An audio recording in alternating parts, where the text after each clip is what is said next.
Hello and welcome back to the channel. तो हम आज 29 जनवरी शिफ्ट टू जेई मेंस की मैथमेटिक्स का एनालिसिस करेंगे, सॉल्यूशंस देखेंगे, है ना। डिस्कशन के साथ कुछ टिप्स देखेंगे और फर्स्ट क्वेश्चन के साथ स्टार्ट करते हैं। तो पहला क्वेश्चन जो हम यहाँ पर देख सकते हैं, ये सिंपल एपी का और थोड़ा सा इंक्लूजन एक्सक्लूजन बोल सकते हैं। तो एपी स्लैश पीएनसी टाइप का क्वेश्चन है, क्लास 11th का।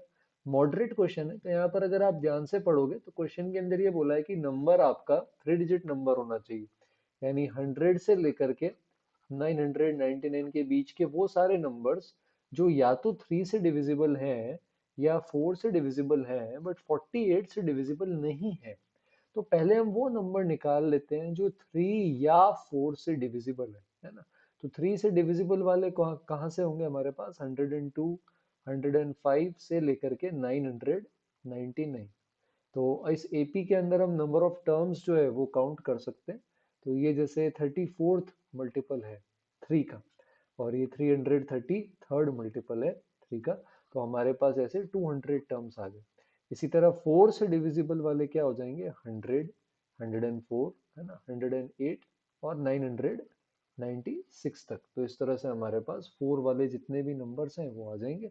तो ये 4 का 25th मल्टीपल है, और ये 4 का कौन सा मल्टीपल हो जाएगा? 249th multiple. तो ऐसे हमारे पास टोटल कितने टर्म्स आ जाएंगे अगर हम यहाँ पे देखें तो 250 ये आ जाएंगे। ठीक है। बट कुछ ऐसे टर्म भी होंगे जो 3 और 4 दोनों से डिविजिबल है, वो इसमें 2 बार काउंट हो गए, है ना। तो 3 और 4 दोनों यानी 12 से डिविजिबल वाले, जैसे 108, 120, 132, है ना। तो ये इस तरह से चलता रहेगा 996 तक। तो ये 12 नाइन सा होता है। और ये हमारे पास क्या हो जाएगा इसके केस के अंदर अगर हम यहाँ पे देखें तो ये आ जाएगा 12 का कौन सा मल्टीपल हो जाएगा? ये 12 8 96 और 83, ऐसा। तो 75 कुछ ऐसे नंबर्स हो जाएंगे जो हम यहाँ पर क्या कर रहे हैं, बेसिकली दोनों के अंदर काउंट कर रहे हैं। तो हमें सबसे पहले देखो, हमें सबसे पहले चाहिए थे 3 डिजिट नंबर। अच्छा, ये मैंने 200 लिख दिया, यहाँ 300 आएगा। तो हमने पहले 3 वाले देखे, 300 नंबर्स आए, है ना। 4 से डिविजिबल वाले 250 आए, दोनों से डिविजिबल 75 है, तो ये इन दोनों में काउंट हो रहे हैं। तो हम जब 3 या 4 से डिविजिबल लेंगे तो हम 3 से डिविजिबल वाले लेंगे, 4 वाले लेंगे, और दोनों से डिविजिबल उसमें 2 बार काउंट हो रहे हैं, तो वो हमको यहाँ पे रिमूव करने पड़ेंगे। पर अब प्रॉब्लम ये है कि हमको 48 से डिविजिबल भी नहीं चाहिए। तो 48 से डिविजिबल वाले जो आए हैं वो इसमें से हमें क्या करने पड़ेंगे? रिमूव। 48 से डिविजिबल वाले कौन से होंगे? 48 थ्री ज़ा 144, है ना। ऐसे 48 फोर ज़ा 192, ये चलता रहेगा। 48 इंटू 20 शायद अगर करेंगे तो 960 आ जाता है। तो 48 थ्री ज़ा से 48 इंटू 20 ज़ा से 18 नंबर और हमारे पास ये आएंगे जो इसके अंदर हमारे पास आ रहे हैं। तो कैलकुलेशन अगर अपन इस पे वापस देखें, क्या हमारी कैलकुलेशन सही है? तो कैलकुलेशन के केस के अंदर हमने 3 वाले देखे, 102 से लेकर के 999 तक, तो यहाँ पर कुछ नंबर आए। फिर हमने 4 वाले देखे, तो वो कुछ नंबर आएंगे हमारे पास, है ना। जितने भी 4 वाले हैं वो हमने यहाँ पर देख लिए कितने हमारे पास आ रहे हैं। और उसके बाद लास्ट में हम ये देख रहे हैं कि 48 से डिविजिबल नहीं होना चाहिए। तो 48 वाले अगर हम देखें तो 48 वाले यहाँ पर हमारे पास 144 से लेकर के कहाँ तक आ रहे हैं? 960 तक। आई थिंक कुल 18 नंबर्स ऐसे आ रहे थे। तो 3 डिजिट नंबर जो इन सबको सेटिस्फाई करें, तो ये हमारे पास आ गए थे टोटल कुछ 475 थे, जिसमें से ये हम रिमूव कर देंगे। तो यहाँ से 457 आ रहा है, ये मैच नहीं कर रहा। एक मिनट, कैलकुलेशन वाला पार्ट वापस देख लेते हैं। तो 3 से डिविजिबल वाले हो गए 102, 58 से 999। तो 333rd मल्टीपल है और ये 34th मल्टीपल है। तो इसमें 300 नंबर्स आ जाएंगे, है ना। और हाँ सॉरी, यहाँ पे मैंने मिस्टेक कर दी, ये 250 नहीं, ये 225 होता है। तो यहाँ पे एडिशन में 225 ले लेंगे आप। तो ये हमारे पास क्या आ जाएगा अगर इसको सॉल्व करेंगे? तो 525 माइनस 75, है ना। तो 450 आ जाएगा ये। और 450 में से अब अपन 18 हटा देंगे तो 432। तो कैलकुलेशन का थोड़ा सा ध्यान रखें, बाकी इंक्लूजन एक्सक्लूजन में। आगे बढ़ते हैं। क्वेश्चन नंबर 2 में घोटू ये कैसा वर्ड है? इसके सारे लेटर्स को रीअरेंज करते हैं। तो टफ किस पोजीशन पे आएगा, रैंक निकालनी, रैंक निकालने वाले क्वेश्चंस काफी पॉपुलर है। तो फिर से पीएनसी का क्वेश्चन है, ये इजी है, पीवाईक्यू में ऐसे क्वेश्चन आ रखे हैं, जैसे स्मॉल की, मदर की, क्यू की, इन सब की रैंक पूछी जाती थी। तो टफ के लिए सबसे पहले घोटू में जी आता है, तो जी से शुरू होने वाले कितने वर्ड्स होंगे यहाँ, 4 फैक्टोरियल, है ना, तो 24। फिर घोटू में जी के बाद अल्फाबेटिकली एच आएगा, तो ये हो जाएगा 4 फैक्टोरियल, ये भी 24। इसके बाद आता है जी, एच के बाद, है ना, ओ, इससे ओ से शुरू होने वाले भी 4 फैक्टोरियल। फिर टी आता है, तो टी से टी मैच कर रहा है, तो अब आपको टफ टी से शुरू होने वाले हो गया, अब आपको ओ यू जी एच की रैंक निकालनी है, टी जा चुका है, अब घोटू में से जी एच ओ यू बचा है, तो जी एच ओ यू का यूज करके ओ यू जी एच बनाना है ना। तो सबसे पहले आएगा आपके पास जी, जी से शुरू होने वाले अब 3 फैक्टोरियल 6 हो जाएंगे। इसके बाद आपके पास आएगा एच, इससे भी 3 फैक्टोरियल जो है ये 6 हो जाएंगे। अब अल्फाबेटिकली ओ आएगा, तो ओ अब यहाँ पे मैच कर रहा है, तो इस ओ को हटा देंगे। अब पीछे क्या बचा हमारे पास, यू जी एच, इसको बनाना है। तो इनमें सबसे पहले अल्फाबेटिकली एच आता है, तो 2 फैक्टोरियल बच जाएगा 2। एच के बाद जी आता है, ये भी 2 फैक्टोरियल बच जाएगा 2। फिर यू आता है, ये यू यहाँ पे मैच कर रहा है। अब पीछे बचा है आपके पास जी और एच, अल्फाबेटिकली पहले जी ही आता है, तो इसमें कुछ अरेंज करना नहीं है, ये जी से जी मैच कर रहा है, और फिर एच आ जाएगा, है ना। तो इसकी पोजीशन में 1 और ऐड कर देंगे। अब इन सबको हम ऐड करें अगर यहाँ पे, तो यहाँ से हमारे पास आ जाएगा 89। तो पी एंड सी का इजी क्वेश्चन। थर्ड वाले पर आते हैं। थर्ड वाले के अंदर डेफिनेट इंटीग्रेशन क्लास 12th का क्वेश्चन है, स्टैंडर्ड वैरायटी की प्रॉब्लम है, इजी क्वेश्चन मानेंगे। जब भी लिमिट्स 1/a से a जाती है, तो हम x को 1/x से रिप्लेस करते हैं, तो डेफिनेट इंटीग्रेशन देख रहे हैं, और x को 1/x से रिप्लेस करेंगे, तो इंटीग्रेशन i मान लेंगे, हाफ से लेकर to tan inverse x upon x, है ना। इसी i को अपन वापस यहाँ पर क्या करेंगे, सब्सटीट्यूशन यूज करेंगे, x को 1/t बना दो, तो dx आ जाएगा -1/t² dt टाइप का। देखते हैं इससे कोई फायदा होता है क्या, अगर नहीं होगा तो कोई और अप्रोच सोच लेंगे, ये स्टैंडर्ड तरीका है फिलहाल। तो 1/2 का रेसिप्रोकल 2, 2 का रेसिप्रोकल हाफ हो जाएगा, tan इनवर्स 1/x के अंदर आ जाएगा, x के अंदर आ जाएगा 1/t, है ना। नीचे 1/x है, वो 1 बाय यहाँ पे t बन जाएगा, और dx जो आएगा वो -dt/t² ऐसा आ जाएगा। ठीक है, तो ये t से एक t गया, tan इनवर्स 1/t में ये पॉजिटिव है, तो इसको आप cot इनवर्स का t लिख सकते हैं, है ना। dt है आपके पास, नीचे एक t पड़ा है, माइनस बाहर जाके लिमिट्स को इंटरचेंज कर देगा। आप इन दोनों i को ऐड कर दो तो 2i आ जाएगा, है ना। लिमिट दोनों की हाफ से 2 है ना, जैसे यहाँ x है वैसे ये t है, तो इसको सेम मान सकते हैं। तो tan inverse x plus cot inverse x π/2 आ जाएगा बेटा, और dt/t या dx/x ले सकते हो, जो कि ln बन जाएगा, ln t, है ना, ln 2, उसमें आप रख सकते हैं और लिमिट, और आंसर आ जाएगा। तो 2i बन जाएगा, π/2 तो बाहर, ln 2 माइनस ln हाफ, तो वो 2 ln 2 आ जाएगा। तो यहाँ से 2 से 2 उड़ा देंगे, ये आंसर आएगा। तो अगेन इजी क्वेश्चन, कर सकते थे definite integration. Question number fourth, ऐसा क्वेश्चन 24th की दोनों शिफ्ट्स में आ रखा है, स्क्यू लाइंस के बीच की डिस्टेंस का डायरेक्ट फॉर्मूला होता है ना, a1 minus a2 vector, b1 और b2 का बॉक्स प्रोडक्ट लेते हैं, नीचे b1 क्रॉस b2 का मॉड्यूलस लेते हैं, और होल मॉड ले लेते हैं, डिस्टेंस पॉजिटिव होता है। एक छोटी सी चीज का ध्यान रखेंगे, यहाँ पर 2 ऊपर नहीं हो सकता, तो इसको नीचे भेजेंगे, तो इसको रीराइट करके आपको ऐसे लिखना पड़ेगा, वरना आंसर नहीं आएगा।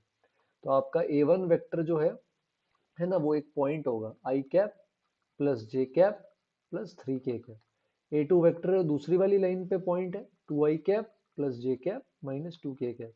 और B one vector 2i cap plus 3j cap plus k cap है ना। और बी टू वैक्टर जिस लाइन में, जिस डायरेक्शन में दूसरी लाइन जा रही है, 3i plus 2j plus 4k। अब इसका यूज करके अपन ये कैलकुलेट कर सकते हैं। तो ये स्क्यू लाइंस का क्वेश्चन है ना, 3D के अंदर, डायरेक्ट फॉर्मूला बेस्ड है, कुछ भी नहीं करना, फॉर्मूला भी एनसीईआरटी में। तो इजी, 4 में से 3 इजी सवाल। फिफ्थ पे आते हैं, ये रिलेशंस का क्वेश्चन है, क्लास 12th, है ना। तो set relation, mathematical reasoning, SOT, height and distance, statistics, ये ऐसे टॉपिक है जिनसे 3 से 4 क्वेश्चन आ सकते हैं। तो आपको यहाँ पर देखना है ये किस टाइप का रिलेशन है, रिफ्लेक्सिव है, सिमेट्रिक है, ट्रांजिटिव है, तीनों है तो फिर इक्विवेलेंस हो जाएगा। तो पहले रिफ्लेक्सिव चेक करते हैं। रिफ्लेक्सिव में दोनों नंबर सेम रखते हैं, तो ये a plus two A plus three भी बन जाएगा, टू ए प्लस थ्री है ना, जो होता है 5 है, जो कि 5 से डिविजिबल है। तो इसका मतलब ये हर a के लिए क्या हो जाएगा, डिविजिबल, तो मतलब रिफ्लेक्सिव तो ये होगा। सिमेट्रिक में क्या करते हैं कि टू ए प्लस थ्री बी ये 5 से डिविजिबल मान लेते हैं कि ए कॉमा बी होगा। अब आपको प्रूव करना है यहाँ से कि बी कॉमा ए यानी टू बी प्लस थ्री ए ये भी 5 से डिविजिबल होना चाहिए। तो इसको करने की एक शानदार सी ट्रिक है, इसीलिए मैं इसको मॉडरेट रेट करने वाला हूँ, इनकेस आपने गलती कर दी हो तो आप क्या कर सकते हो, टू ए प्लस थ्री बी फाइव के है, आप two B plus three A को बेटा ऐसा लिख दो, five A plus five B minus two A plus three B. बात समझ में आ रही है ना। तो ये इसमें कन्वर्ट हो जाएगा, फाइव ए प्लस फाइव भी क्या है, फाइव से डिविजिबल, और टू ए प्लस थ्री भी हमने अभी देखा था फाइव के जो है ये भी फाइव से डिविजिबल है। दो चीजें जो फाइव से डिविजिबल है इनका डिफरेंस भी क्या हो जाएगा, फाइव से डिविजिबल। तो ये ना सिर्फ रिफ्लेक्सिव है, ये सिमेट्रिक भी है। तो रिफ्लेक्सिव सिमेट्रिक दोनों है। अब ट्रांजिटिव पे आते हैं कि मान लो a कॉमा बी भी ट्रू है, b कॉमा सी भी ट्रू है। अब आपको a कॉमा सी के लिए प्रूव करना है। तो a कॉमा बी अगर ट्रू है तो टू ए प्लस थ्री बी जो होगा ये 5 का मल्टीपल है, 5 इंटू पी मान लेते हैं। और 2b प्लस थ्री सी ये भी 5 का मल्टीपल होगा, इसको 5 क्यू मान लेते हैं। अब बात करनी है हमें 2a प्लस थ्री सी की। किसी तरह से हमें ये कोशिश करनी है कि हम ये देख पाए 2a प्लस थ्री सी क्या है। तो आप सिंपली ऐड कर दो, तो 2a प्लस थ्री सी, एक सेकेंड, तो 2a plus three c plus five b ये आ जाएगा 5p प्लस फाइव की। और मजेदार बात क्या है, ये 5 से डिविजिबल है, ये 5 से डिविजिबल है, 5 भी इधर भेज देंगे, है ना, तो ये भी 5 से डिविजिबल हो जाएगा। तो 2a प्लस थ्री सी जो पीछे बचेगा ये ऑटोमेटिकली 5 से डिविजिबल है, तो ट्रांजिटिव भी हो जाएगा, इक्विवेलेंस रिलेशन। प्यारा सवाल।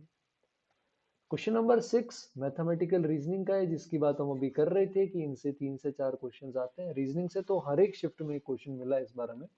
तो 11th का चैप्टर है और क्वेश्चन अपने आप में इजी है। नेगेशन ए और बी जो है ये डायरेक्ट फॉर्मूला है, ये हम याद करते हैं, ये ए इम्प्लाइज बी को लिखने का दूसरा तरीका है। अब ये मेमोरी बेस्ड था, मैं एग्जैक्ट नहीं पता यही आया या इससे मिलता जुलता कुछ है। इतना अभी जरूर बोल सकता हूँ कि रीजनिंग का सिंपल क्वेश्चन आया है, छह में से चार इजी क्वेश्चन, दो मॉडरेट। सेवेंथ क्वेश्चन पर आते हैं। इंटीग्रेशन है, एक छोटा सा स्टेप है, उसके बाद हम इसको देख पाएंगे कि क्या करना है। तो ये इंटीग्रेशन का है और इनडेफिनिटली मानो, लिमिट्स तो कोई ऐसी दिक्कत नहीं है ना, लिमिट के बिना भी अपन कर सकते हैं। ये हाफ से टू उन्होंने इसी पर्पज से दी है कि आप ट्राई करके देख सकते हो कि क्या टी को वन बाई टी में कन्वर्ट करने से हमको यहाँ पर कोई फायदा होगा या नहीं होगा। अगर हमें कन्वर्ट करने से कोई फायदा होता है तो यूज कर लेंगे प्रॉपर्टी, नहीं तो इंडेफिनिट से भी बड़ा ही प्यारा सवाल है। आप ऊपर को परफेक्ट स्क्वायर बनाओ, आप इसमें टू टी स्क्वायर ऐड कर लो और आप इसमें से टू टी स्क्वायर को क्या कर सकते हो, यहाँ पे सब्ट्रैक्ट कर सकते हो। मजा क्यों आएगा बताता हूँ। न्यूमरेटर देखो, टी स्क्वायर प्लस वन का होल स्क्वायर, डिनोमिनेटर में ए क्यूब प्लस बी क्यूब लगा के फैक्टर कर दो, तो ए प्लस बी, है ना, A square minus B square plus A B. दूसरे वाले पार्ट में तो बेटा और मजा आ जाएगा, नीचे डिनोमिनेटर को टी क्यूब का स्क्वायर प्लस वन लिख दो, हलवा बन गया ये क्वेश्चन। अब देखो, टी स्क्वायर प्लस वन से एक टी स्क्वायर प्लस वन गया, ये स्टैंडर्ड इंटीग्रल है जो अब आपके सामने है। ऊपर नीचे टी स्क्वायर से डिवाइड करो तो ये न्यूमरेटर बन जाएगा और डिनोमिनेटर में आएगा T square one by T square minus one, है ना। इस पे मैं वापस आता हूँ। दूसरे वाले के अंदर बेटा कुछ भी नहीं करना है, टी क्यूब का स्क्वायर प्लस वन है, आप इस टी क्यूब को पी मान लो, तो ऊपर ये जो टी स्क्वायर डी टी है ये डीपी बन जाएगा। इसके लिए क्या करोगे, नीचे इसको T minus one by T का होल स्क्वायर प्लस वन लिख दो, और ये जो T minus one by T है इसको पी मान लो, तो ये ऊपर जो है ये डीपी बन गया। तो सिंपल सब्सटीट्यूशन करना है, ठीक है। तो दो स्टैंडर्ड फॉर्म्स में ये ब्रेक होने वाला है, तो हम इसको मॉडरेट कैटेगरी के अंदर रेट कर सकते हैं, ठीक है। तो ये वापस हमारा मॉडरेट क्वेश्चन, ठीक है। इंटीग्रेशन का भी लगभग ये क्वेश्चन हर शिफ्ट में। तो ये एरिया अंडर द कर्व ये तो हर जगह आता ही आता है, इसको हम नहीं हटा सकते। तो जीरो से पाई बाई टू में cos x minus sine x का मॉड्यूलस लेना है हमें, है ना। तो अगर हम यहाँ इसको ध्यान से देखें इसके केस के अंदर, तो आप mod cos x minus sine x से घबराते हैं तो sine x minus cos x का मॉड भी लिख सकते हैं। अब पाई बाय फोर से पहले cos x बड़ा होता है, साइन एक्स, पाई बाय 4 के आगे साइन एक्स बड़ा होगा कॉस एक्स से। और इसको लिखने के लिए आप √2 से मल्टीप्लाई डिवाइड करोगे ना बेटा, तो ये ऐसा बन जाएगा। तो ये कुछ इस तरह से है ना। तो अगर आप यहाँ पे मॉड लोगे तो जैसे ये 0 है, ये पाई बाय 4 है, पाई बाय 2 है। ठीक है। तो अब इसके केस के अंदर अगर हम यहाँ पर ऐसा देखें तो 0 पे, और ये मॉड के अंदर है कहानी है ना, तो 0 पे ये 1 आ जाएगा है ना, पाई बाय 4 पे ये हो जाएगा 0, और पाई बाय 2 पे वापस 1 आ जाएगा। तो ये इसका ग्राफ है। ठीक है। और ये तो ऐसा है ना।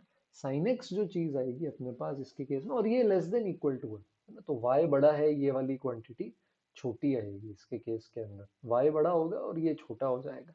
तो कोई भी आप पॉइंट लेकर देख सकते हो कि इसको सेटिस्फाई कर रहा है या नहीं कर रहा है, तो वहां से आपको पता चल जाएगा कि भाई इसके नीचे वाला लेना है या नहीं लेना है। तो जैसे आप ओरिजिन लो 0 0, तो 0 0 इसको सेटिस्फाई नहीं करेगा, एक्स को 0 वाई को 0 रखोगे सेटिस्फाई नहीं करेगा, मतलब आपको इसके ऊपर वाला रीजन लेना है, ये ऊपर वाला रीजन। बात समझ में आ रही है बेटा। अब y less than equal to sine x लेते हैं, तो इसके अंदर अगर बनाएंगे तो 0 पे 0 है, पाई बाय 4 पे अगर आगे बढ़ेंगे तो 1 बाय √2 आएगा, और आगे बढ़ते बढ़ते पाई बाय 2 पे 1 हो जाएगा, जैसे ये भी 1 है। तो ये कुछ ऐसा बन जाएगा, मीट कर जाएगा। और इसके नीचे का एरिया चाहिए हमें, यहाँ y लेस देन है, तो एक्चुअली हमें जो एरिया चाहिए वो ये वाला एरिया चाहिए, ये। तो ये अगेन सोचने वाला पार्ट था, तो मॉडरेट मानेंगे इसको भी। Area under the curve class 12th का क्वेश्चन है ये। अब इसके अंदर हम क्या करेंगे भाई, कि पाई बाय 4 तक तो हम क्या कर सकते हैं, ऊपर साइन एक्स होगा और ये नीचे होगा, और आगे कहानी चेंज हो जाएगी। तो अगर हम इसको वापस रिड्रॉ करें तो कहानी कुछ ऐसी है, ये। तो अगर आप यहाँ पे देखोगे इसके केस में, तो ये पॉइंट पहले तो आपको निकालना पड़ेगा कि भाई ये पॉइंट कौन सा है। तो इसके केस के अंदर यहाँ पर जैसा कि हमने कहा था, पहले cos x बड़ा होगा, तो आप पहले cos x minus sine x equal to sine x, ये सॉल्व करोगे आप, है ना बेटा। तो यहाँ से आपके पास tan x बराबर हाफ आ जाएगा। तो ये जो पॉइंट है आपके पास, ये tan इनवर्स हाफ है। ठीक है। और दूसरा वाला, ये वाला पॉइंट तो आपको पता ही है, ये पाई बाय 4 है। तो tan इनवर्स हाफ से लेकर के पाई बाय 4, इसके अंदर अगर हम यहाँ पर देखें, है ना, तो इसके केस के अंदर आपके पास, अगर यहाँ पर आप देखोगे तो ऊपर आपके पास आ रहा है साइन एक्स, और माइनस के अंदर आपके पास आ जाएगा cos x minus sine x. तो इंटीग्रेट करोगे तब जब पाई बाय 4 रखोगे दिक्कत नहीं है, tan इनवर्स हाफ रखोगे तो ध्यान रखना, tan cos of tan inverse half, sin of tan inverse half कैसे इवेलुएट करना है। tan थीटा हाफ है तो sin थीटा cos थीटा क्या होगा वो आपको पता होना चाहिए। तो आप इसको मॉडरेट टू टफ भी मान सकते हो। ठीक है। आगे अगर आप देखोगे पाई बाय 4 से लेकर के पाई बाय 2 जहां पर हम जा रहे हैं, तो पाई बाय 4 से पाई बाय 2 के अंदर अगर हम यहाँ देखेंगे तो यहाँ भी साइन एक्स ही ऊपर है, लेकिन माइनस में अब इस बार साइन एक्स बड़ा हो चुका है, तो sine x minus cos x. तो ये इंटीग्रेशन करना है और लिमिट अच्छे से प्रूव करनी है, पुट करनी है। मजा आया, ये पहले 8 क्वेश्चन में से एक अच्छा क्वेश्चन। नाइन्थ पे आते हैं, लीनियर डिफरेंशियल इक्वेशन है, दम नहीं है बेटा क्वेश्चन में, एक्स एल एन एक्स से पूरे को डिवाइड कर दो तो differential equation, class 12 linear differential equation, easy सवाल, लड्डू सवाल, मजा आ गया। तो d y by d x है, एक्स एल एन एक्स से आप कर दोगे डिवाइड, तो y अपॉन में आ जाएगा एक्स एल एन एक्स, और इधर आ जाएगा x। अब इंटीग्रेटिंग फैक्टर निकालोगे तो e की पावर में इंटीग्रेशन आएगा 1 upon x l n x, तो एल एन एक्स को t ले लोगे, तो e की पावर ये बन जाएगा एल एन एक्स, है ना, जो कि आ जाएगा सिर्फ एल एन एक्स। तो ये बन जाएगा y into l n x बराबर x into l n x d x, और इसका इंटीग्रेशन आप बाय पार्ट लगा लोगे, तो ये शायद x ln x minus x आ जाएगा, और एक प्लस का c लेंगे, जो प्लस के c की वैल्यू यहाँ से निकाली जा सकती है, फिर आप कोई भी वैल्यू निकाल सकते। तो ये आई थिंक अपन सभी सॉल्व कर सकते थे। अच्छा, नेक्स्ट ट्रांसफॉर्मेशन ऑफ रूट्स का बड़ा ही आसान सवाल है। ये बोल रहा है कि alpha beta F of 1/t बराबर 0 के रूट्स है ना। एफ ऑफ 1/t बराबर 0 बोल दो या एफ ऑफ 1/x बराबर 0 बोल दो, सेम बात है, इसके रूट्स अल्फा बीटा, मतलब इसको ये सेटिस्फाई करते हैं कि एफ ऑफ एक्स में, अब यहाँ आप एक्स की जगह अल्फा बीटा रख दो, तो एफ ऑफ 1/अल्फा भी 0 होगा, एफ ऑफ 1/बीटा भी 0 होगा। तो अगर अल्फा बीटा इसके रूट्स हैं रेसिप्रोकल वाले के, तो इसके रूट्स क्या हो जाएंगे, 1/अल्फा और 1/बीटा, सिंपल, उल्टा कर दिए। तो सम ऑफ रूट्स लगाओ, क्या होता है, ये माइनस बी बाई ए होता है, एलसीएम ले लो यहाँ से। ठीक है। इसके बाद प्रोडक्ट ऑफ रूट्स लगाएंगे, 1/अल्फा इंटू 1/बीटा, ये आ जाएगा c/5। तो अल्फा बीटा की वैल्यू 1/अल्फा बीटा यहाँ से आ जाएगा हमारे पास 1/5, उसको यहाँ पे यूज कर लेंगे अपन, है ना। तो दिस इंटू यहाँ पे 5 बराबर -2, तो ये आ गया -2/5। तो क्वाड्रेटिक का ट्रांसफॉर्मेशन ऑफ रूट्स का एकदम आसान सवाल है। इससे इजी आई थिंक क्वाड्रेटिक का सवाल क्लास 11 से अपन को नहीं मिलेगा। 11th पे आते हैं, तो लाइन दे रखी है, ये इंटरसेक्ट कर रही है पॉइंट P1 पे और उसका डिस्टेंस निकालना है इस प्लेन से। तो 2 स्टेप का 3D का इजीएस्ट सवाल जिसके अंदर लाइन और प्लेन से डिस्टेंस यूज हो रही है बेटा, ये तो होना ही चाहिए था, मतलब, है ना। इसको लैम्डा मान लो, तो इस पे कोई भी जनरल पॉइंट लिख लेंगे अपन इस तरह से, तो जनरल पॉइंट आ जाएगा। फिर ये वाला जो है, इसको मान लेंगे म्यू, और इस पे भी जनरल पॉइंट लिख लेंगे। अगर ये दोनों इंटरसेक्ट कर रहे हैं तो ये आपस में तीनों क्या होंगे, बराबर। तो कोई भी दो इक्वेशन बना लो, जैसे मैं इन दोनों को बराबर कर लेता हूँ, तो लैम्डा यहाँ से आ जाएगा 3 म्यू प्लस 7, और अब आप चाहो तो इनको बराबर कर लो, तो 2 लैम्डा आ जाएगा 4 म्यू प्लस 10। तो लैम्डा की वैल्यू इसके अंदर उठा के यहाँ 2 के साथ पुट कर दो, तो 2 टाइम्स 3 म्यू प्लस 7, है ना। इसकी वैल्यू आपके पास कुछ ऐसी आ जाएगी। तो 2 म्यू आ जाएगा -4, म्यू आ जाएगा -2। तो म्यू -2 इसमें पुट कर दो, तो ये आ जाएगा 3, 5 और -2, शायद अगर कैलकुलेशन सही है तो। अब पॉइंट की प्लेन से डिस्टेंस निकालनी तो बच्चे बच्चे को पता है कैसे आती है। तो पॉइंट इसके अंदर हम यहाँ पर पुट कर देंगे, कैलकुलेशन आपको दोबारा करनी है, और नीचे √a² plus b² plus c² आ जाएगा, वहां से डिस्टेंस निकाल लेंगे। तो बड़ा ही आसान क्वेश्चन था बेटा, है ना। तो काफी सारे आसान क्वेश्चंस हैं इस पेपर में जो कर सकते हैं। अब ये ट्रिग्नोमेट्री का क्वेश्चन है। अब रेंज पूछी है तो आप इसको 12th के फंक्शंस का भी मान सकते हो, और ट्रिग्नोमेट्री अच्छे से आती है तो कोई डिफरेंशिएशन वगैरह कुछ नहीं करना, सिंपली ट्रिग्नोमेट्री लगा दें। कैसे लगाएंगे ट्रिग्नोमेट्री, ये मजेदार बात है। साइन एक्स की पावर 4 को पहले लिख लो, साइंस को, तो इसको मैं मॉडरेट मान रहा हूँ, एकदम इजी भी नहीं है, थोड़ा तो मेहनत करनी पड़ेगी यार। तो साइन स्क्वायर एक्स का स्क्वायर है, साइन स्क्वायर एक्स होता है 1 माइनस कॉस 2x/2, है ना, इसका ये स्क्वायर है। तो इसको लिख लेते हैं कॉस स्क्वायर 2x, है ना, माइनस यहाँ पे होल स्क्वायर करेंगे, तो 1 plus cos square 2x minus 2 cos 2x/4। और ये जो 2 cos² है, इसको 1 प्लस कॉस 2x लिख सकते हैं ब्रैकेट के अंदर। आई होप कैलकुलेशन अपनी सही हो यहाँ तक। अब ब्रैकेट ओपन कर लेंगे ना यहाँ पे, तो ये आ जाएगा अपने पास 3/4 कॉस स्क्वायर 2x, है ना। और 2 cos 2x/4 है, और माइनस का cos 2x है, तो ये शायद माइनस cos 2x/2 बन जाएगा। और -1/4 -1 है, तो ये कुछ ऐसा आ गया। बात समझ में आ रही है। तो अब ये अपने आप के अंदर एक क्वाड्रेटिक है, और cos 2x आपको पता है -1 से 1 होता है, तो हम इसको t से रिप्लेस करके एलसीएम ले लेते हैं, तो 3t² - 2t - 5 1/4। इसकी रेंज निकालनी है जहां t इसके बीच में लाई करेगा। तो आप एक वैल्यू निकाल लोगे t बराबर -1 पे, एक वैल्यू t बराबर 1 पे, और एक t की उस वैल्यू पे जहां वर्टेक्स देखते हैं आ सकता है क्या, -b/2 है करेंगे, तो 1/3 आ जाएगा टी, जो इस रेंज के अंदर ही है, तो कोई दिक्कत नहीं है, एक 1/3 भी पुट कर लिया जाएगा। तो -1 पुट करो सबसे पहले तो बेटा, तो ये शायद 0 आ रहा है। फिर आप 1 पुट करोगे, 1 पुट करोगे तो आई थिंक ये -1 आ जाएगा। और 1/3 पुट करेंगे, तो ये 1/3 -2/3 -5, ऐसा कुछ। तो ये -4/3 आएगा, -4/3 मिनिमम है और 0 मैक्सिमम। तो यार कर सकते थे, बस पूरा cos 2x बनाना था। तो सोचना पड़ता है फिर, है ना, बाद में आकर आप बोलते हो यार सर वहां क्यों नहीं बने क्वेश्चन। क्योंकि आप समझ रहे हो, जैसे मैं अभी क्वेश्चन कर रहा हूँ तो मेरा माइंड एट पीस है, मैं बस आप लोगों को समझा रहा हूँ कि आप घर पे करते हो तो आपको कोई टेंशन नहीं है। तो कभी पेपर में आपको ऐसा लगता है कि सर क्वेश्चन पेपर घर आके तो बन रहा है, वीडियो देख के तो बन रहा है, आता भी था वहां क्यों नहीं, क्योंकि वहां पर आप बहुत प्रेशर में हो। आप बस उसको एक नॉर्मल आपके घर के मॉक टेस्ट, एक कोचिंग के टेस्ट या एक शीट डीपीपी की तरह लोगे, तो आप एकदम हाइपर नहीं होगे, है ना। तो जितना काम और कूल होकर करोगे ना, बोलते हैं ना नर्व्स ऑफ स्टील, तो बस उतना ज्यादा फायदा आपको देखने को मिलेगा। ठीक है, चलो। 13th पर आते हैं। 13th क्वेश्चन एकदम हलवा था। तो ए बी सी वेक्टर दे रखा है, आर डॉट सी निकालना है। तो यहाँ पर पहले आर क्रॉस बी और बी क्रॉस सी को लिख लो माइनस का सी क्रॉस बी। अब यहाँ पे आर माइनस सी कॉमन आ गया, क्रॉस बी हो गया 0। ठीक है। अब दो वेक्टर का अगर क्रॉस प्रोडक्ट अपने पास 0 हो जाता है तो इसका मतलब ये कोलीनियर है। तो आर माइनस सी वेक्टर को अपन लिख सकते हैं लैम्डा टाइम्स बी वेक्टर। तो आर वेक्टर आ गया C vector plus lambda B vector. C vector B vector question में दे रखा है। अब लैम्डा कैसे निकालोगे बेटा? आर डॉट ए 0 है, आर और ए परपेंडिकुलर है।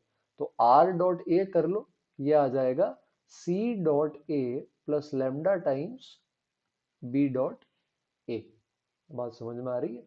सी डॉट ए निकाल सकते हो, बी डॉट ए भी निकाल सकते हो। इसको जीरो करोगे, लैम्डा आ गया, लैम्डा आएगा तो आर वेक्टर आ गया, और आर वेक्टर आ गया तो डॉट प्रोडक्ट आ सकता है। वेक्टर्स का क्वेश्चन, वेक्टर इक्वेशंस का क्वेश्चन, आसान क्वेश्चन, इजी क्वेश्चन होना चाहिए क्लास 12। ओके, स्टैटिस्टिक्स का क्वेश्चन है। तो तीसरा टॉपिक आ गया है ना। एक अपन ने देखा था कि रीजनिंग आएगी, एक रीजनिंग के साथ हमारे पास यहाँ पे स्टैटिस्टिक्स भी थी, है ना। और मतलब स्टैटिस्टिक्स तो यही है, और एक अपने पास रिलेशंस का क्वेश्चन भी था। तो ये स्टैटिस्टिक्स है, क्लास 11th का टॉपिक है। क्वेश्चन पढ़ो। आपको यहाँ पर इस डेटा सेट की मीन निकालनी है एक्स बार, इस डेटा सेट का मीन वाई बार, और दोनों मिला के वेरिएंस सिग्मा स्क्वायर। तो आई थिंक मेरे हिसाब से होना चाहिए था, है ना। लेंदी है तो मॉडरेट मान लो, पर टफ तो किसी एंगल से नहीं है ना। तो सिक्स स्क्वायर तो ये ऐसे लिखा है, सिक्स स्क्वायर नहीं, ये सिग्मा स्क्वायर होगा। तो एक्स बार कैसे निकालोगे? आप यहाँ सबका क्या ले लोगे? सम, और जितनी भी ऑब्जर्वेशन है, आई थिंक 31 ऑब्जर्वेशन है, तो एपी का फॉर्मूला लगाओगे। सॉल्व में नहीं कर रहा, आपको ट्राई करना है। यहाँ पे आप 61 से लेकर के 91 तक का सम ले लोगे, 31 ऑब्जर्वेशन है, ये वाई बार आ गया। ठीक है। सिग्मा स्क्वायर में ये सारी की सारी, है ना, 62 ऑब्जर्वेशन आएंगी। तो आपको सबके स्क्वायर का सम करना होता है, और फिर उसमें से जो मीन है उसका स्क्वायर सब्ट्रैक्ट करना है। तो सिग्मा स्क्वायर के लिए क्या करेंगे? 11 स्क्वायर, 12 स्क्वायर से लेकर के 41 स्क्वायर। ठीक है। और प्लस के अंदर यहाँ पर हमारे पास आएगा 61 स्क्वायर, 62 स्क्वायर से लेकर 91 स्क्वायर। कैलकुलेशन वाइज लेंदी है। अपॉन में 62 आएगा, माइनस में मीन का स्क्वायर। मीन क्या होगा? 11 से लेकर के 41 तक का जो सम आपने यहाँ निकाला था, फिर आगे यहाँ पर 61 से 91 तक का जो सम आपने वाई बार के लिए निकाला था, और नीचे 62 इसका होल स्क्वायर। तो ये सम तो आपने पहले ही निकाला है, ये आप यहाँ पे पुट कर देना। इसको कैसे कैलकुलेट करोगे? तो आपको पता है कि 1 स्क्वायर से लेकर n स्क्वायर तक का सम होता है n n plus one two n plus one by six, sequence series का फॉर्मूला। तो ये जो आपका 40 स्क्वायर 41 स्क्वायर है ना, तो आप 11 स्क्वायर से 41 स्क्वायर को ऐसे लिख सकते हो कि 1 स्क्वायर से 41 स्क्वायर ऐड कर दो फॉर्मूला से, और फॉर्मूला से इसमें से 1 स्क्वायर से लेकर 10 स्क्वायर को सब्ट्रैक्ट कर दो। इसी तरह ये दे रखा है आगे, तो इसमें 1 स्क्वायर से लेकर 91 स्क्वायर ऐड करने का फॉर्मूला लगा दो, और फिर उसके बाद उसके अंदर से अपन क्या कर लेंगे? 1 स्क्वायर से 60 स्क्वायर तक फॉर्मूला लगा के सब्ट्रैक्ट कर लेंगे। तो लेंदी जरूर पड़ेगा कैलकुलेशन वाइज, मैं एग्री करता हूँ, बट क्वेश्चन अपन इसको सॉल्व कर सकते थे, इसको अपन कैलकुलेट भी कर सकते थे। बात समझ में आ रही? अच्छा, सिग्मा स्क्वायर के लिए मैं आपको एक छोटा सा हिंट और दे सकता हूँ। एक्स बार वाई बार में तो ये करना पड़ेगा। तो ये ट्रिक जरूर समझना बेटा। अगर अपन हर ऑब्जर्वेशन को सेम नंबर से सब्ट्रैक्ट करते हैं ना, तो आपका स्टैंडर्ड डेविएशन, आपका वेरिएंस चेंज नहीं होता है। क्या मेरी बात समझ पा रहे हो आप सभी? तो अपन यहाँ पर जैसे ये सारी की सारी ऑब्जर्वेशन है इसके केस के अंदर, तो जैसे आपने इन सबको क्या कर दिया? 10 से सब्ट्रैक्ट कर दिया, तो ये बन जाएंगी 1 2 3 से 31। तो इनका और इनका वेरिएंस सेम है। इसी तरह इसमें से 60 सब्ट्रैक्ट कर दिया, तो ये 1 2 3 31 बन जाएंगी। तो इनका और इनका वेरिएंस भी क्या हो जाएगा? दोनों का सेम हो जाएगा। तो इन सबका वेरिएंस भी अपन निकाल सकते हैं अलग से, इनका भी निकाल सकते हैं। तो आप इस डायरेक्शन में भी सोच सकते हो कि एक्स आई वाई आई का अलग से वेरिएंस निकाल लो, और एक फॉर्मूला होता है ना, कंबाइंड वेरिएंस का, जो कि आप अप्लाई कर सकते हो। बट अगर आपको नहीं पता तो फिर आपको यही यूज करना पड़ेगा। तो थोड़ा लेंथी है, तो मैं रिकमेंड करूंगा कि अगर ऐसे कोई क्वेश्चन आपको लगता है, जिससे देख के ही पता चल जाएगा कितनी कैलकुलेशन है, आप उनको मार्क फॉर रिव्यू कर दें जब टेस्ट चल रहा है ना, हड़बड़ी नहीं करें, और एंड में वापस टाइम बचता है तो उन पे आ सकते हैं। है ना। आगे बढ़ते हैं और नेक्स्ट क्वेश्चन पे आने की कोशिश करते हैं। हाँ, ओके। तो ये था हमारे पास, हाँ, एक सेकेंड, रिकॉर्डिंग शायद पॉज हो गई है, एक बार चेक कर लेते हैं। नहीं चल रही। ओके, तो कंटिन्यू करते हैं। तो ये वाला क्वेश्चन हमने देख लिया था, तो हम आगे आ जाते हैं क्वेश्चन नंबर 15। तो इसके अंदर आपको ये बोल रखा है कि 1, -3, है ना। तो ऐसा दे रखा है, curve represented passes through this point. तो पहले तो 1, -3 इसमें पुट करो बेटा, ये आ जाएगा -3, है ना। 1 - a, डिनोमिनेटर में 1 - 3, 1 - 2। बात समझ में आ रही है। तो ये बन जाएगा -2 इंटू -1, ये 2 बन जाएगा आई गेस, है ना। क्रॉस मल्टीप्लाई कर देंगे तो यहाँ से a की वैल्यू आ जाएगी 7। तो ये a जो है ये आ जाएगा 7। अब पूछ रहा है नॉर्मल बताओ यहाँ पे। तो नॉर्मल के लिए क्या करते हैं, स्लोप आता है -dx/dy। एओडी का क्वेश्चन है ना, सिंपल है, हलवा है, इजी क्वेश्चन।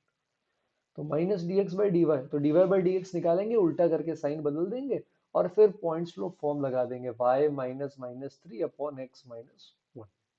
तो डेरिवेटिव में आपको u बाई वी जरूर लगाना पड़ेगा। तो dy/dx में पहले न्यूमरेटर का डेरिवेटिव करेंगे, डिनोमिनेटर मल्टीप्लाई करेंगे माइनस, डिनोमिनेटर का न्यूमरेटर एज इट इज आएगा फिर, और डिनोमिनेटर का डेरिवेटिव कर लेंगे तो डिनोमिनेटर का डेरिवेटिव आ जाएगा और फिर नीचे इसका होल स्क्वायर। अब आप यहाँ पे कुछ भी नहीं, सिंपल है। ये जो आपके पास आया है इसमें आप x की जगह क्या पुट कर देंगे, 1। तो आपके पास dy/dx आएगा, रेसिप्रोकल करके साइन चेंज करेंगे, स्लोप आ जाएगा। तो ये आसान है, ये जरूर आपको पेपर में करके आना था। तो ये 15 सिंगल चॉइस थे, कुछ इंटीजर टाइप। 4 डिजिट नंबर बताना है। जीसीडी का मतलब होता है हाईएस्ट कॉमन फैक्टर, है ना, लार्जेस्ट कॉमन फैक्टर। 54 के साथ लार्जेस्ट कॉमन फैक्टर 2 है। 54 होता है बेटा 2 इंटू 3 क्यूब। तो इसका मतलब 2 से तो डिविजिबल होना चाहिए, 3 से डिविजिबल नहीं हो सकता। तो 4 डिजिट नंबर होते हैं 1000 से लेकर के 9999। टोटल 9000 नंबर्स हैं ऐसे। बात समझ में आ रही है आपको मेरी। तो इसमें ये 2 से डिविजिबल होना चाहिए। तो 2 से डिविजिबल ऐसे 4500 नंबर्स होंगे, 1000, 1002 से लेकर के 9998।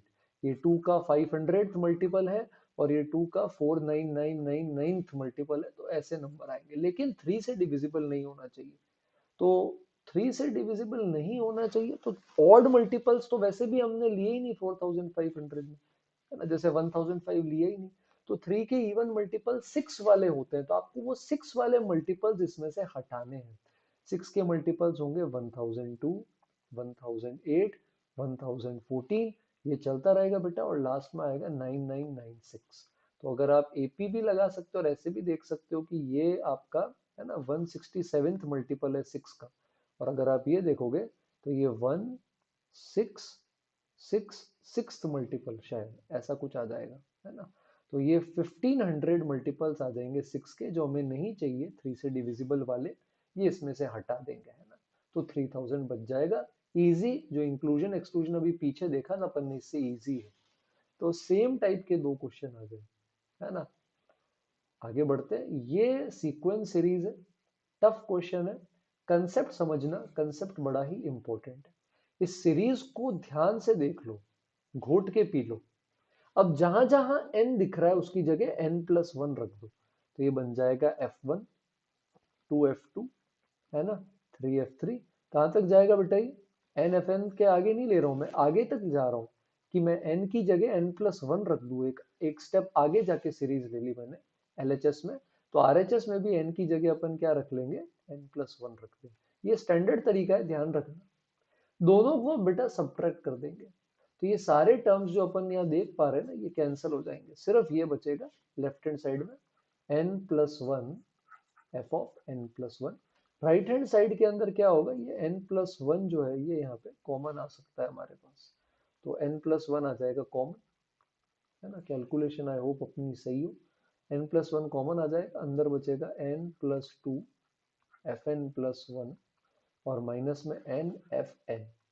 तो ये n+1 हो गया कैंसर, है ना। अब थोड़ा सा ट्रांसपोज करो, n fn इधर भेज दो और इधर आ जाएगा n+1 fn+1।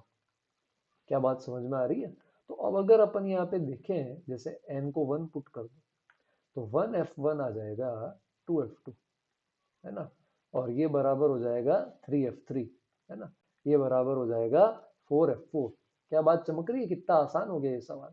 तो f1 की वैल्यू 1 है, तो f2 आ जाएगा 1/2, f3 आ जाएगा 1/3। तो बेटा ये hp थी, चमका।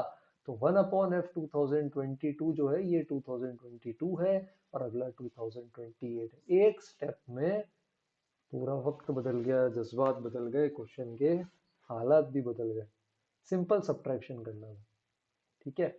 तो मजा आएगा। ये एक बहुत प्यारा क्वेश्चन लगा, मतलब मेरे को अभी तक की जितनी शिफ्ट थी सबसे ज्यादा मजा ये सोच के करने में आया।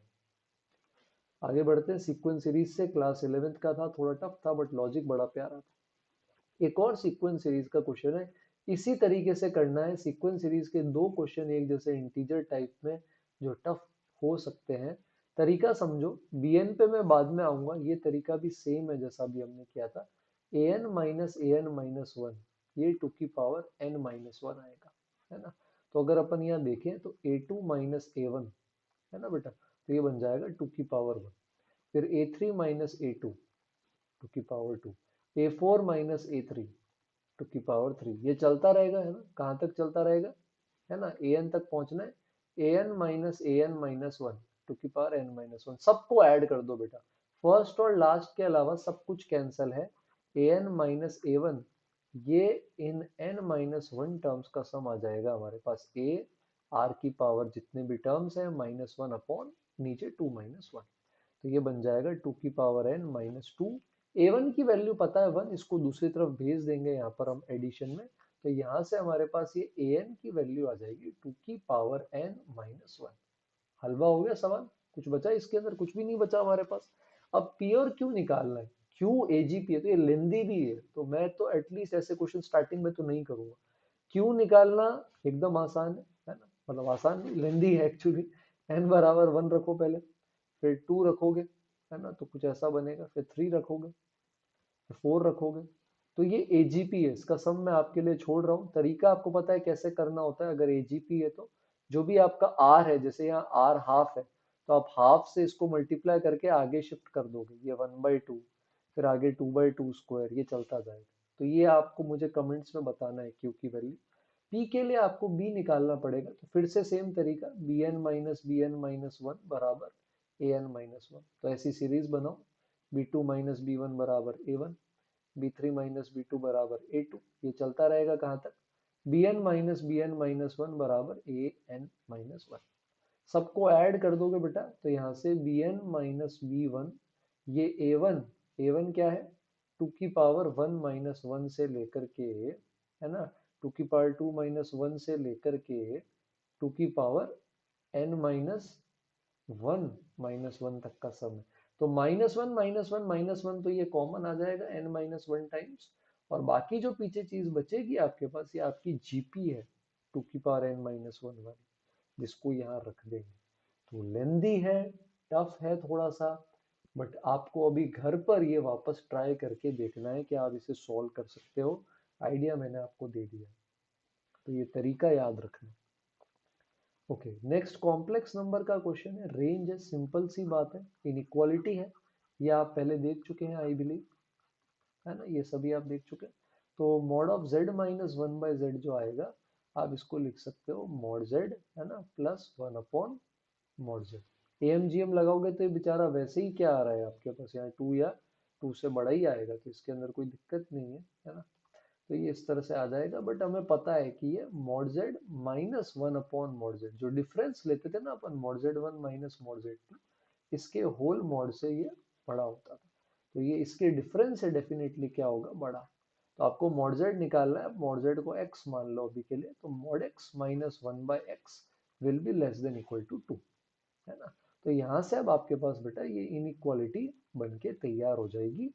इसमें अगर अपन एक साइड लें, x पॉजिटिव है हमें पता है, तो आप एलसीएम भी ले सकते हैं, और आप इस तरह से इस इनइक्वालिटी को सॉल्व कर सकते हैं। तो जब आप इस इनइक्वालिटी को सॉल्व करेंगे तो 1 प्लस √2 आपकी मैक्सिमम वैल्यू होगी। कॉम्प्लेक्स नंबर का इनइक्वालिटी का क्लास 11th का इजी क्वेश्चन है, जो आई बिलीव हम कर सकते थे, है ना। आगे बढ़ेंगे। तो इसमें यार कुछ प्रिंट सही से नहीं है मेमोरी बेस, तो मैं इसको छोड़ रहा हूँ, बट मैं ये देख रहा हूँ, है ना। तो बाइनोमियल का क्वेश्चन है, बाइनोमियल अगेन सारी की सारी शिफ्ट्स में आया है, आपकी शिफ्ट अभी तक नहीं है तो प्लीज रिवाइज कर लेना इसको। तो कोफिशिएंट ऑफ ऑड पावर्स का सम कैसे निकालते हैं, कि भाई एक बार तो हम इसके अंदर पुट कर देंगे x बराबर 1, ठीक है। फिर हम एक बार इसमें पुट कर देंगे x बराबर -1, तो ये 0 आ जाएगा। दोनों का हम ले लेते हैं बेटा डिफरेंस और कर देते हैं अपॉन 2, स्टैंडर्ड तरीका है। नहीं आता है तो बाइनोमियल आपको अच्छे से रिवाइज करना पड़ेगा। तो ये तो आ गया k, है ना।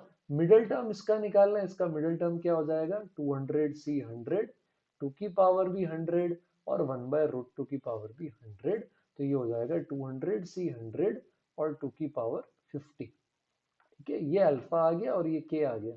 अब यहाँ ये आई थिंक ये विजिबल नहीं है, ये क्या लिखा है ऑनलाइन में, कुछ के अपॉन अल्फा के साथ कुछ मल्टीप्लीकेशन में और एक सिंपल सी वैल्यू आ रही है। तो ये बाइनोमियल क्लास 11th का इजी क्वेश्चन है ना। आगे बढ़ेंगे, और ये आई थिंक हम कर चुके हैं। ये मेट्रिसेस का क्वेश्चन है, ये भी अगेन इजी क्वेश्चन। तो ऑल दो 3-4 क्वेश्चन टफ और एक दो मॉडरेटली लेंदी है बेटा, बट अब हर शिफ्ट के अंदर इजी पिकिंग्स मिलेगी। अगर आप फोकस्ड होकर सॉल्व करोगे, ठंडे और शांत दिमाग से देखोगे, तो मैं आपको यकीन दिला रहा हूँ कि कैसा भी टफ पेपर आया हो, आप 15 questions easily pin point mark कर सकते हैं जो इजी हैं, और आप इजीली करेक्ट कर सकते हैं। थोड़ा और एफर्ट डालेंगे तो हम 20 तक भी पहुंच सकते हैं, या मे बी उससे भी ज्यादा। तो ए का डिटर्मिनेंट दे रखा है, बी मैट्रिक्स दे रखी है आपको, या मैं लिख देता हूँ, ये 2 है, ये 1 है, ये 3 है, और ये 3/2 है, इन केस आपको नहीं दिख रहा था। तो बी मैट्रिक्स है आपके पास 2 1 3 3/2, और ए बी का प्रोडक्ट दे रखा है हमें, है ना। ए ट्रांसपोज बराबर ए है ना। तो A transpose will be equal to A, ऐसा हमें यहाँ पर ऑलरेडी दे रखा है। बात समझ में आ रही। तो ए बी का प्रोडक्ट दे रखा है, ए बी का प्रोडक्ट क्या है हमारे पास, 2 1 अल्फा बीटा। बात समझ में आ रही है हम सभी को। तो दोनों साइड ट्रांसपोज ले लो बेटा, है ना। तो ये क्या आ जाएगा हमारे पास, बी ट्रांसपोज। तो हमें यहाँ पर एक्चुअली ट्रेस निकालना है, बी मैट्रिक्स तो पता ही है और डिटर्मिनेंट ऑफ ए भी हमें पता ही है। तो ए बी मैट्रिक्स हमें यहाँ पर ऑलरेडी इन्होंने दे रखी है। जैसे एक चीज हम ये कर सकते हैं कि हम डिटर्मिनेंट ले सकते हैं, जैसे दोनों साइड डिटर्मिनेंट ले लो, तो ये ऐसा बन जाएगा, ये आ जाएगा 2 beta minus alpha. Determinant of A 2 है, इसका डिटर्मिनेंट निकालोगे ना, तो ये डिटर्मिनेंट आ जाएगा 3 - 3, तो आई थिंक ये तो जीरो ही आ रहा है। तो ये 2 है और ये 0 है, तो ये 0 आ जाएगा। तो एक चीज आ गई, 2 बीटा बराबर अल्फा। बात समझ में आ रही। अब ए ट्रांसपोज जो है वो ए के बराबर है, तो ए ट्रांसपोज बराबर ए है, तो अब इसका यूज यहाँ पर अपन किस तरह से कर सकते हैं। तो ए बी दे रखा है, एक तरीका तो ये है कि ए मैट्रिक्स को अपन इमेजिन करें कि ये ए मैट्रिक्स सिमेट्रिक है, तो ए बी बी सी इस तरह से ले सकते हैं, और बी को अपन क्या कर सकते हैं, इसके साथ मल्टीप्लाई कर देंगे और इसको बराबर कर देंगे 2 1 अल्फा बीटा के। बीटा को अब अपन क्या लिख सकते हैं, बीटा इज अल्फा अपॉन 2, ये अपन ने देख लिया, है ना। और डिटर्मिनेंट ऑफ ए 2 है, ये भी याद रखेंगे, तो मल्टीप्लाई कर लो तो कुछ इक्वेशंस बनेंगी। फर्स्ट रो फर्स्ट कॉलम से मल्टीप्लाई हो जाएगा, है ना, ये आ जाएगा आपके पास 2। फिर फर्स्ट रो सेकंड कॉलम से मल्टीप्लाई हो जाएगा, a प्लस 3b/2, है ना। तो ये आ जाएगा आपके पास 1 के बराबर। तो 2a प्लस 3b/2 आ रहा है, और ये तो दोनों सेम ही इक्वेशन है, इससे तो कुछ खास मिला नहीं। Second row first column multiply करेंगे तो 2b प्लस 3c अल्फा आ जाएगा, है ना। तो ये इक्वेशन आ रही है, और बी ए सी माइनस बी स्क्वायर, इसकी वैल्यू हमारे पास क्या आ रही है, डिटर्मिनेंट है 2 के बराबर। और कोई आसान तरीका जो अपन इसमें यूज कर सकें वो ढूंढने की कोशिश करते हैं, क्योंकि इसमें तो इक्वेशंस बन रही है काफी। तो देखने की कोशिश करते हैं। ट्रेस ऑफ ए पूछा है, ट्रेस ऑफ ए का मतलब, और बीटा और अल्फा की वैल्यू भी यहाँ पे जरूरत पड़ने वाली है। तो बीटा और अल्फा भी, बीटा और अल्फा का रेशियो तो पता है, वो तो यहाँ कट हो जाएगा। ट्रेस निकालने के लिए आपको ए प्लस सी जो है ना, ए प्लस सी किसी तरह से निकालने की कोशिश करनी पड़ेगी, वो डायरेक्टली हमारे पास यहाँ पर अभी नहीं आ रहा। तो और अगर यहाँ पर अपन देखें, है ना, तो और अपन यहाँ क्या कर सकते हैं, ए बी वाली चीज से अगर फायदा उठाएं, तो ये है 2 अल्फा 1 बीटा, ठीक है। तो अपन एक चीज ये कर सकते हैं, बी मैट्रिक्स का डिटर्मिनेंट आ रहा है 0 के बराबर, ओके। ठीक है, तो और यहाँ पर हम क्या कर सकते हैं, ए इनवर्स से मल्टीप्लाई कर सकते हैं क्या? नहीं, उससे भी कोई सेंस नहीं है। तो ट्रांसपोज लें अगर पूरे का, तो बी ट्रांसपोज ए ट्रांसपोज आ जाएगा, और ए ट्रांसपोज ए ही है तो बी ट्रांसपोज ए बन जाएगा। और इसका ट्रांसपोज हमारे पास आ जाएगा 2 1 अल्फा बीटा, कुछ ऐसा। तो ये हमारे पास ऐसा आ जाएगा 2 1 अल्फा बीटा, है ना। तो ये ऐसा बन गया। अब अगर इसके लिए कुछ सोच सकें अपन, है ना, तब भी इसमें कुछ खास नहीं मिल रहा है। चलो इस क्वेश्चन पे लास्ट पे वापस आते हैं एक बार अपन, तब तक बाकी क्वेश्चन देख लेते हैं। ये हम देख चुके हैं, ओके, ये लास्ट है, फिर उस पे वापस आते हैं। तो x plus y equal to 3 circle को कट कर रहा है ना। सर्कल की इक्वेशन है x माइनस 2 का होल स्क्वायर, सेंटर दे रखा है बेटा आपको, है ना, और रेडियस है 4। तो ये ऐसा आ जाएगा। तो अगर अपन इसको सॉल्व करेंगे यहाँ पे, तो सर्कल की इक्वेशन क्या आ जाएगी अपने पास, x square y square minus 4x minus 6y, 9 और 4 13, 13 में से 16 हटा देंगे। अब ये लाइन जो है ये इसको 2 पॉइंट पे कट कर रही है, ए और बी, और टेंजेंट यहाँ पर बनाते हैं तो अल्फा बीटा पे मीट करते हैं। तो अल्फा बीटा के लिए a b chord of contact है जो टी बराबर 0 से आती है। तो टी बराबर 0 कर लेते हैं, है ना, और टी बराबर 0 से ये जो कॉर्ड दे रखी है इसके साथ कोफिशिएंट कंपेयर कर लेंगे। तो अल्फा कॉमा बीटा से टी बराबर 0 करो, क्या आएगा, alpha x beta y minus 2 x plus alpha minus 3 y plus beta minus 3। Coefficient इकट्ठा कर लो, तो अल्फा माइनस 2 आ जाएगा एक्स के साथ, बीटा माइनस 3 आ जाएगा वाई के साथ, और कांस्टेंट में minus 2 alpha minus 3 beta minus 3 आ जाएगा। और कॉर्ड अगर लिखें तो ये एक्स प्लस वाई माइनस 3 है। रेशियोज बराबर करेंगे, दोनों सेम चीज है। तो अल्फा माइनस 2/1 बराबर बीटा माइनस 3/1 बराबर 2 अल्फा प्लस 3 बीटा प्लस 3/3। अब एक बार आप इन दोनों को सॉल्व कर लो, एक बार इनको सॉल्व कर लो, तो इजी क्वेश्चन है। सर्कल से कॉर्ड ऑफ कॉन्टैक्ट का पिछली शिफ्ट में भी था, इसमें भी आ रहा है, तो इसको बहुत बार यूज करा जा रहा है। तो ये इजी है, क्लास 11th का क्वेश्चन है, इसको हम कर सकते थे। एक क्वेश्चन पेपर में थोड़ा सा अजीब है, इसको अपन वापस करने की कोशिश करते हैं। मैं एक बार बाहर जाके मैक्सिमाइज कर देता हूँ, ताकि ये वाला एक बार इरेज हो जाए, है ना। तो वापस इस पे अपन, ओके, तो इस क्वेश्चन पे एक बार वापस आते हैं। तो इसके अंदर ये वाली चीज़ थोड़ी सी गलत है। तो ये ए बी नहीं होगा एक्चुअली, ये बी ए होगा, है ना।